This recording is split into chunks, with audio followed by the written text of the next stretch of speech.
Une Ville au Sud Radio accueille maintenant un nouvel invité avec beaucoup de plaisir. Julien Franclet, président de Sud Vin Bio. Bonjour Julien. Bonjour. Alors avant de parler de Sud Vin Bio, du salon, tout ça, un mot sur vous. Vous avez 44 ans et vous êtes producteur de vin et d'Armagnac dans le Gers, c'est ça? Exactement. Ouais. Au domaine CAI, dans le nord du département du Gers, à proximité de la ville de Condom, entre Condom et Vic-Fezensac. C'est mon pays, ça. Le Gers. Ouais. Donc un vignoble de 19 hectares en bio depuis 1998. D'accord. Moi je vinifie les vins depuis 2009 et j'ai repris le domaine en 2016 en m'associant avec la famille qui est propriétaire des lieux. D'accord. Et comment ça fonctionne là? Vous vendez bien les vins? Vous êtes Ça reste une région où la commercialisation est un petit peu compliquée. Voilà. Il y a beaucoup de touristes aussi. Il y a des touristes. Il y a beaucoup d'anglais aussi. Il y a des anglais, ouais. mais effectivement... il n'y a pas beaucoup de touristes. L'anglais pousse bien. L'anglais est un peu partout, mais l'anglais est radin. Ah non, ils sont radins. Ça dépend lesquels. Non. Moins que les Hollandais. Hein. C'est ce qu'on dit. Oui, c'est ce qu'on dit. On va se faire des amis. Alors, donc là, et vous produisez également de l'Armagnac. Exactement. Alors, le côté technique de cette émission, comment fait-on pour produire de l'Armagnac versus cognac, par exemple? C'est la même chose? Le principe est un peu le même, c'est-à-dire que c'est une distillation de vin, donc on est vraiment un brandy. Donc on va élaborer un vin blanc sec plutôt à petit degré. Chez moi, je vise plutôt un pourcentage d'alcool sur le vin entre 9 et 9,5. On va obtenir donc un blanc sec et que l'on va distiller dans l'hiver. Une des particularités de la Gascogne, c'est que beaucoup de petits domaines comme le mien n'ont pas leur propre alambic. Et en fait, on a un alambic ambulant qui se déplace de ferme en ferme. Et donc ça, c'est quelque chose qui est assez rare. Et ce qui fait que chez nous, on a notre distillateur ambulant qui arrive toujours à peu près aux mêmes périodes et on distille au mois de janvier. Ah, c'est en janvier, quoi. Et vous avez des millésimes un peu anciens ou pas? Alors nous, on remonte jusqu'à 1971 pour le plus ancien.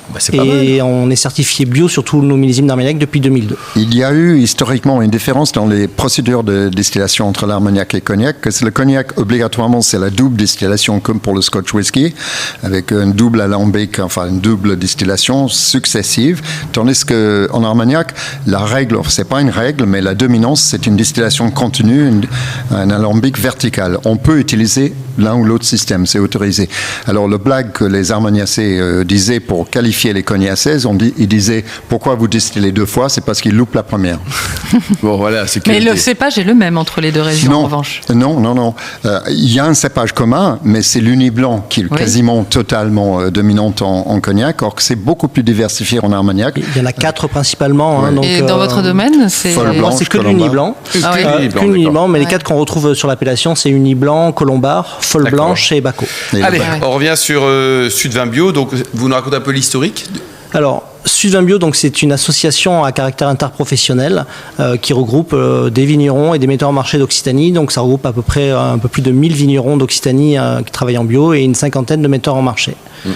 Et il y a notamment, parmi les actions, un salon phare, quoi. Exactement, le salon Millésime Bio, donc, qui existe depuis 1993, donc le plus grand salon de vin bio au monde, réservé à des visiteurs professionnels. Il n'y a pas que des vins d'Occitanie, hein. Attention. C'est 1500 exposants du monde entier et on accueille pendant 3 jours à Montpellier sur le dernier lundi de janvier, à partir du dernier lundi de janvier, donc à peu près 11 000 visiteurs sur les 3 jours à Montpellier. Bon, on va dire que c'est la référence en matière de bio, non? C'est clair, il y a des importateurs qui ne font que ce salon et ils font tous leurs achats là, enfin tous leurs contacts. Effectivement, voilà, on a voulu vraiment, ce salon est parti donc en 1993 de quelques vignerons, quelques passionnés de vin bio qui ont monté un salon. Il y avait des grosses barbes, des cheveux longs, tout ça, non? Pas forcément, mais en tout cas, ils étaient très convaincus. Parmi les tout premiers, j'étais 13 ans. Vous coupez les cheveux alors, hein.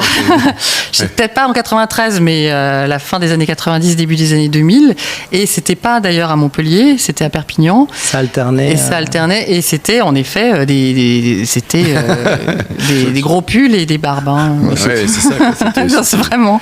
Oui, c'était très nature avant l'heure. Mais alors moi, ce qui m'inquiète un peu, c'est j'ai l'impression que le bio est en recul. Qu'est-ce qui se passe? Racontez-nous. Alors, le bio est en recul, c'est ce qu'on entend un peu partout, mais c'est vrai sur la partie production, sur la superficie viticole. Oui, parce que c'est très fréquent maintenant que je rencontre des pionniers de la bio qui eux-mêmes quittent.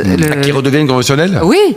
Après, quand on regarde les chiffres de déconversion, ils sont légèrement à la hausse, mais il n'y a vraiment rien d'inquiétant. La plus grosse baisse, elle est vraiment sur les gens qui vont se convertir à l'agriculture Parce que biologique. pour comprendre, est-ce qu'un vin bio est forcément plus cher qu'un vin conventionnel? Parce que quel est l'intérêt ou pas? Ou est-ce qu'il y a plus de boulot, par exemple? Alors aujourd'hui, si on parle de prix, on a souvent dit que les vins bio étaient plus chers que les vins conventionnels. Aujourd'hui, on trouve des vins bio pour toutes les bourses.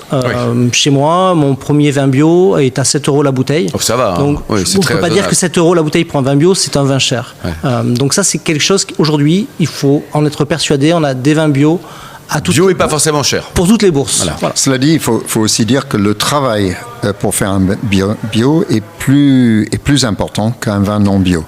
Donc peut être le coût au départ est plus élevé. On estime en fait que à peu près il faut 50% de main-d'œuvre en plus par hectare de vigne quand on est en agriculture biologique. Donc de fait, ça élimine des bouteilles de vin à 3 €, 3,50 €. C'est pas possible. Voilà, ça c'est mais c'est des Ce qui prix en soi est plutôt une bonne chose. Oui, et c'est des prix de bouteilles que les gens n'achètent plus aujourd'hui.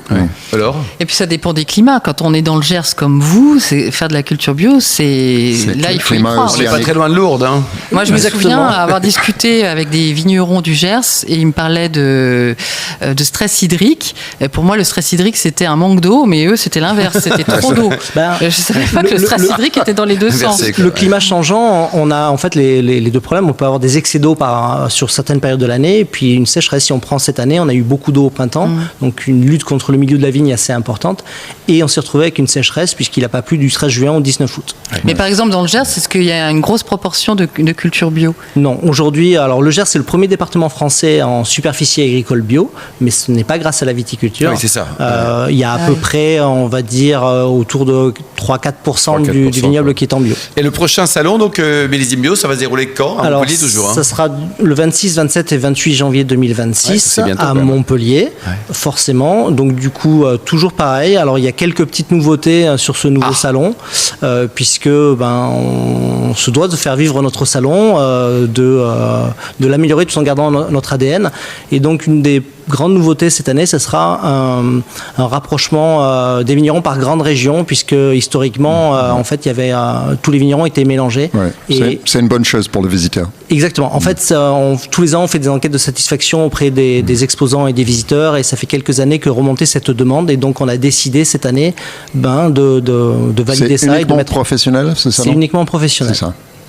Et alors, l'an passé, il y avait combien d'exposants au total? Alors, 1500 exposants, c'est énorme. d'une quinzaine de pays différents. Il y a toujours des stands quasiment uniques là? Ça reste notre ADN. Alors donc ça, c'est important. Un stand unique. Donc l'école publique. Hein. Que vous soyez en fait un petit domaine comme le mien, un grand négociant français ou étranger, vous avez un stand qui est unique pour tous les vignerons, avec une PLV qui est très limitée. Donc du coup... ça met tout le monde à égalité. C'est le concept de la blouse version robe. C'est ça, et c'est de faire la différence finalement par les vins, par la communication que l'on peut faire, le travail des vignerons. Ça c'est très bien. Et vous avez déjà le nombre d'inscrits pour Alors on n'a pas encore le nombre d'inscrits totalement, puisque de plus en plus pendant les vignerons attendent la fin des vendanges en fait pour s'inscrire dans les salons, pour vérifier est-ce qu'ils ont assez de vin à vendre. Exactement. Assez de vin et un petit peu de sous aussi quoi. Merci beaucoup Julien, en tout cas bravo, hein. Vous êtes un super président et bravo pour ce prochain salon Millésime Bio qui va se dérouler. Vous nous rappelez la date 26, 27 et 28 janvier 2026. Merci beaucoup Julien Franklin, Laurent Gasparotto ainsi que Stéphane Candler et puis David Cobol et les millions d'amateurs de vin qui nous écoutent chaque week-end.